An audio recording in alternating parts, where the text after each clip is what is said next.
ఇట్టి సమావేశంలో వెనుకబడిన ప్రజల సమస్యలు, ముఖ్యంగా ప్రధాన సమస్య కార్పొరేషన్, రెండవది ఆత్మగౌరవ భవనానికి సంబంధించిన నిధుల ఏర్పాటుకు సంబంధించి,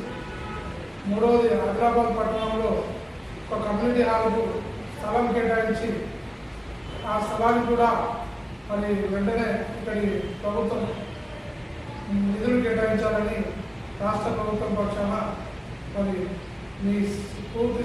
సపోర్ట్ సహకారం ఉండాలని మా కుల సంఘం పక్షాన రాష్ట్ర అధ్యక్షుడిగా నేను కోరుతున్నాను. ఈ సమావేశంలో వెనుకబడిన ప్రజల సమస్యలు, ముఖ్యంగా ప్రధాన సమస్య కార్పొరేషన్, రెండవది ఆత్మగౌరవ భవనానికి సంబంధించిన నిధుల ఏర్పాటుకు సంబంధించి, మూడవది హైదరాబాద్ పట్టణంలో ఒక కమ్యూనిటీ హాల్కు స్థలం కేటాయించి ఆ స్థలానికి కూడా మరి వెంటనే ఇక్కడి ప్రభుత్వం నిధులు కేటాయించాలని రాష్ట్ర ప్రభుత్వం పక్షాన మరి మీ పూర్తి సపోర్ట్ సహకారం ఉండాలని మా కుల సంఘం పక్షాన రాష్ట్ర అధ్యక్షుడిగా నేను కోరుతున్నాను.